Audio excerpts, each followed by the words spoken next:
I am the girl gardener and this is my cottage garden.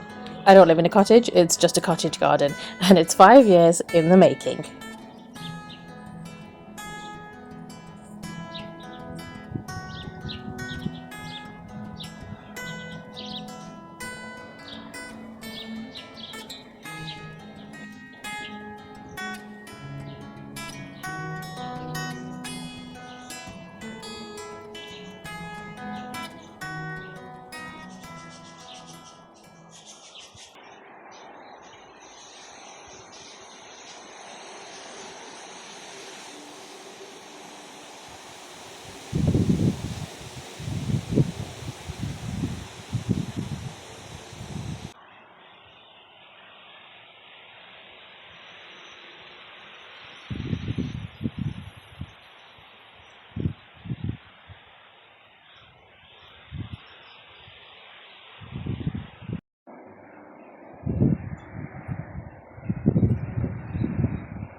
These are how my sweet peas are looking. These are the two stands that I have here, the obelisks. Now, unfortunately, I've not really been able to keep on top of deadheading them or picking the flowers so that we can just continuously get more flowers. Like since the 6 weeks holidays have started, the 6 weeks holidays are basically the summer school holidays for anybody who's not in the UK. We're just so used to calling them the 6 weeks holidays because they last for 6 weeks. But yeah, I've just since the holidays started, I've just been really busy with the children and I've not been able to do any flower picking, and so they've all just gone to seed now. You can see the calendula has also gone to seed, but of course that's perfectly fine anyway. I'll be collecting these seeds. You can collect them, you can just let them fall if you want to. They're very good self-seeders. I like to collect mine up. But yeah, all of these have gone to seed. So what I'm going to do is just take the whole thing out and leave it at the back of the garden so all of these can dry. And I suppose I'll just collect the seeds. I mean, I do like to just buy fresh seeds every year, but that's what I'll do. So yeah, here's the other one. I mean, there are a couple of flowers just here, but in all honesty, they're all done. And if I had kept on top of picking the flowers, they would last a lot longer. They would definitely last a lot longer. So that's one job that I'll be doing. So another job that I want to do is dig up some potatoes that I planted. I want to see if there are any potatoes there in the first place. I've always been told that potatoes are the easiest thing to grow, but I've never been good at actually growing them. So we'll see if we have anything. We'll have a look. Could be that there's nothing. Most of the time there's nothing when I grow potatoes, but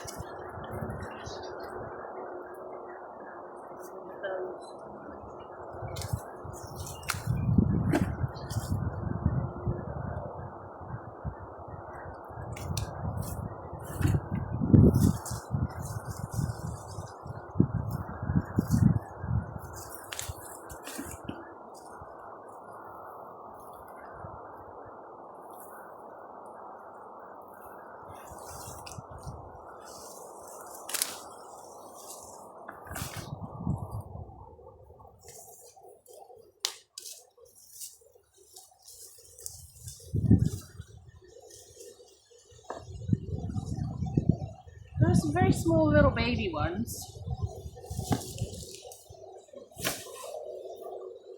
Mini potatoes.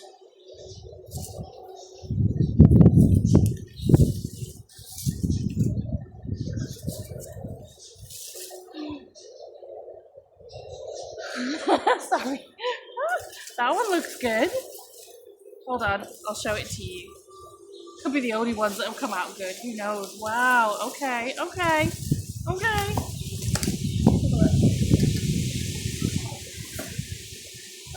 Okay. I'm just taking off all the plants first, just so I can get that out of the way.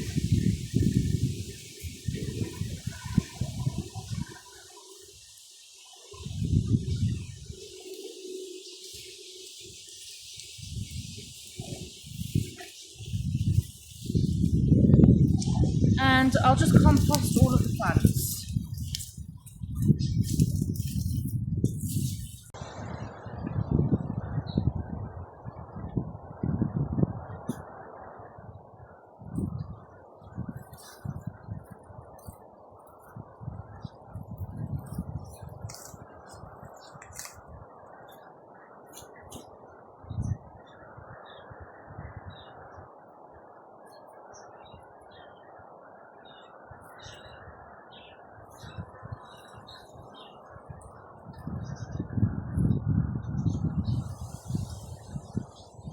Yeah, lots and lots of little ones.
And yes, I am wearing completely the wrong footwear for gardening.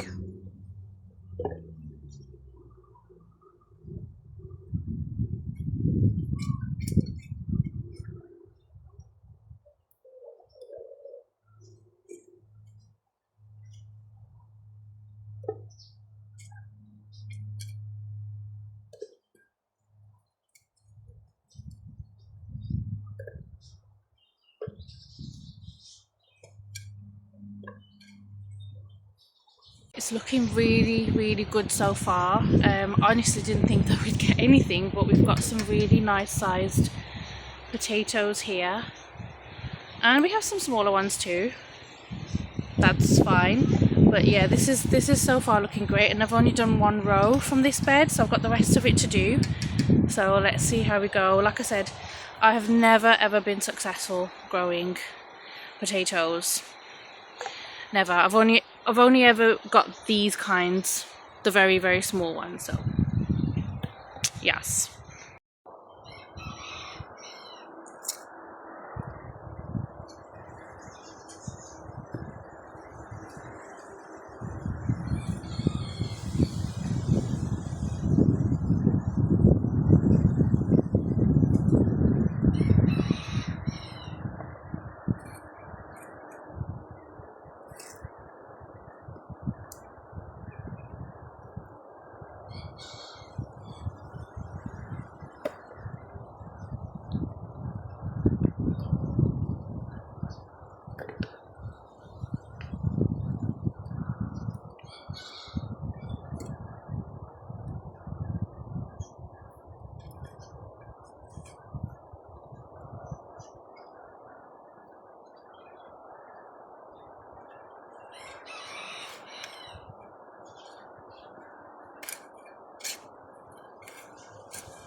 And that's what I've got so far.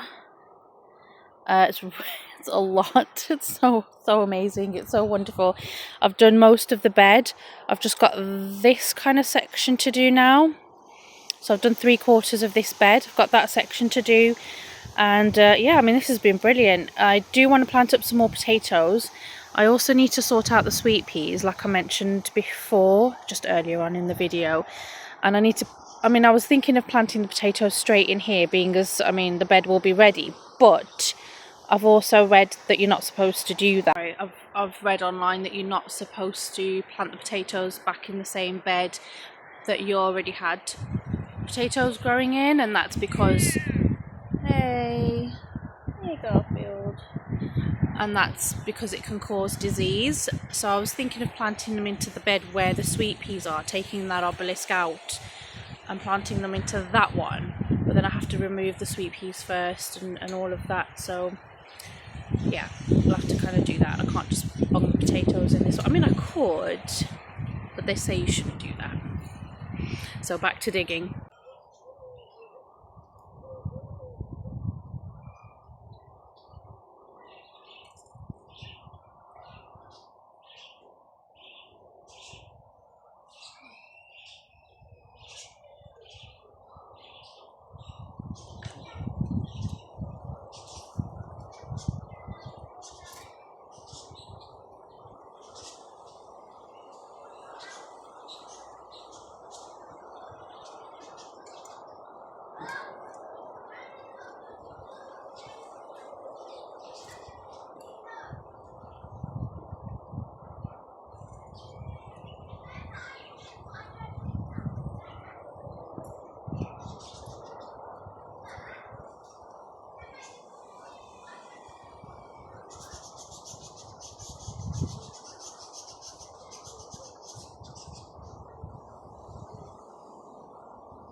Have to say, I know I think I've mentioned it already in the other video, but I have to say I am so pleased with this harvest. This is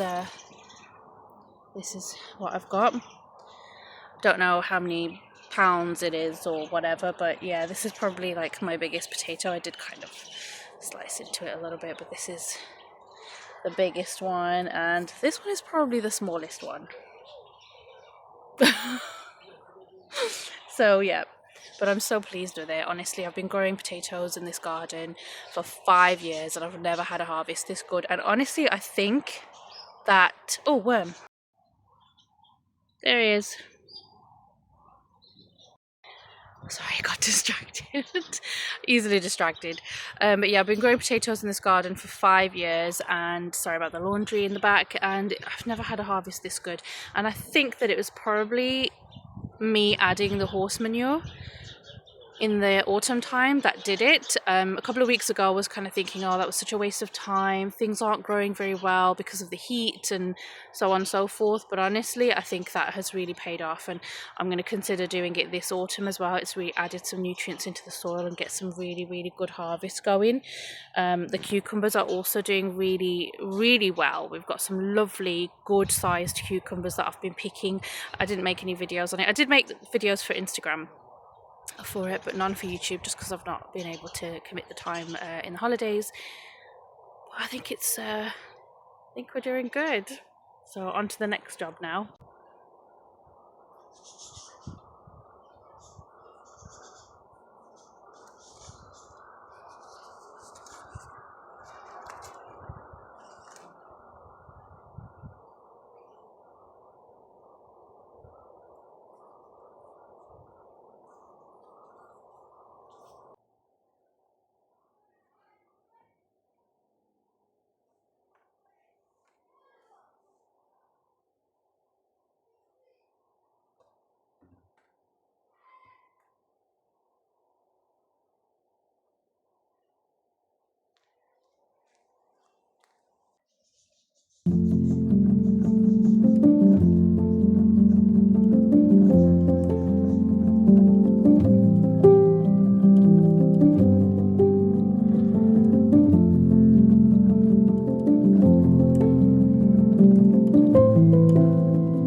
I think that's all of them.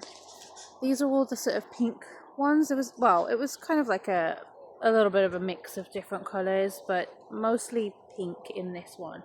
And I'm going to collect the ones from my other obelisk. It's just behind you. And I'm going to put those into a separate container. Those are all sort of purple, pastel-y, purpley kind of colours. It was labelled as blue on the packet, but it's a pastel kind of purple. Really beautiful colour. My favourite. And I'll just label what it is on each one, and I'll keep those. I'll just let the seeds dry out and see if we can sow those. I mean, if they don't work, I can just buy some more seeds. They're quite cheap. They cost £1 a pack to buy, and I really enjoy growing these ones.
I'm going to call it a day now. It's evening. It's actually nearly 9 p.m. So I'm going to call it a day and hopefully we'll pick up tomorrow. Good night. So, a bit of bad news, unfortunately. I've had to kind of stop everything that I was doing from what I said I was going to do earlier on in the video. So, the evening that I mentioned that I was going to call it a day and start off the next morning, that was fine. And then I was just kind of having a look around the garden before going inside, and I noticed that there was something really badly wrong with our pear tree. Now, I mean, it looked fine the previous week, but it basically, the whole tree, I will show it to you, it just looks like it's been torched, like someone's just taken a flamethrower to it and just burned it. So and I was like, well, nothing's happened, that's obviously not happened. So I did do a quick Google search, and apparently the tree has what's known as fire blight that happens to pear trees. So it's like a bacteria that affects the tree, and it can be brought in by the rain, insects, the wind, you know, and it's I don't think there's any way that you can prevent it from the information that I was reading, and there's also no way to treat it, so there's no cure. The only thing I can do is try to save the tree by just cutting off all of the infected areas. Yeah, I will show it to you now. So if you look here, I mean, you can see all the other houses and stuff in the back, so just ignore that. But you can see the branches, it's just completely burned. You can see here the stem, it's almost like shriveled up. This is how the pears are looking. I mean, this I just don't understand. I mean, yeah, I understand because I googled it. This is some of the pears that are still green.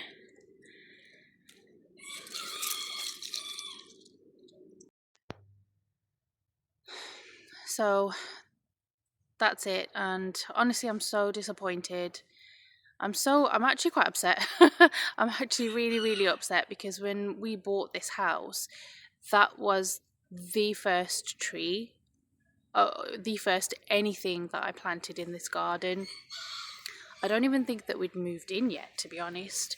We were still doing some essential work on the house, you know, it needed a bit of an update and things like that. So, but you know, we were spending a bit of time in the garden when we were here, and that and a morello cherry tree were the first two things that I planted. The cherry tree is also dead for a completely different reason. But yeah, just so disheartened. It had lots and lots, just laden with pears. Last year we didn't get, I think I probably got maybe 4 or 5 pears, which is fine, but this year there was so many more on there. And I mean, according to Google, the pears are still edible, they just won't look the best, which is fine by me. I'm not here to grow perfect looking fruit and veg, you know, I'm here to grow food, and it doesn't matter if it looks a little bit odd or whatever. But I don't know, yeah, it's just, it is what it is. What can you do? You can't, I mean, that's the nature of gardening, you know. Sometimes it's going to work and sometimes it won't, so you win some and you lose some. Picked some of the pears and put them in my truck. I mean, that doesn't look very good. It looks like it's gone bad. I'll feed that to the chickens. That doesn't look, no, that's just, it's not very good at all. It's terrible. Look, oh gosh. All right.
This pear tree is called Doyen du Comis. I hope I pronounced that correctly. Lovely, lovely, fresh, juicy pears that are not due to be ready for picking until October time. However, I think because of this fire blight and also coupled with the very, very hot, dry weather that we've experienced this year, it's probably just ripened them up very quickly this time round. I'm going to sort through the good and bad pears, get rid of the ones that aren't so great, and I'm going to Google some recipes of things that I can make out of these pears. It's going to have to be pretty quick though, because they won't last very long at all.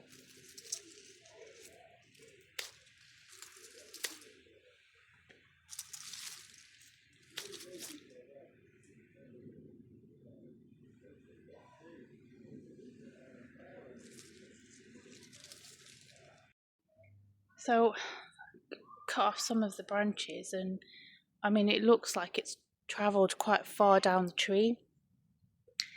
I don't know if maybe I'm just gonna have to cut off all the branches, just down to like the main trunk, and then just try and just see if it'll resprout some more branches from there for next year. I mean, it'll probably be another couple of years if it does fruit again.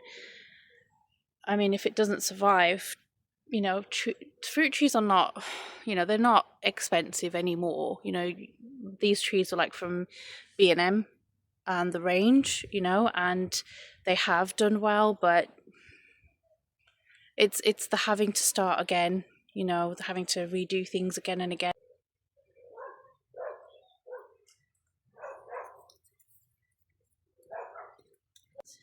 Now that that job is done, it's a lot quicker than I thought it was going to be. I'm actually just going to incinerate all of the blight affected branches. The only experience that I have with blight is from when my tomatoes got blight a few years ago and I lost the entire crop. I lost probably 20 plants. But anyway, I was told back then that I had to get rid of the plants off the property and not compost them or keep them in any way, just so that the blight spores don't spread. And so I'm going to treat this the same way. I'm going to burn all of these when I get the chance.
So, all in all, I mean, it's been a productive week, although not a great ending to the week, but it is what it is. I'm very happy with that potato harvest, though. Really pleased with that. with that. If you did enjoy watching this video, please feel free to like and comment, and if you're not already, then do consider subscribing. Thank you for watching, and I will see you next time.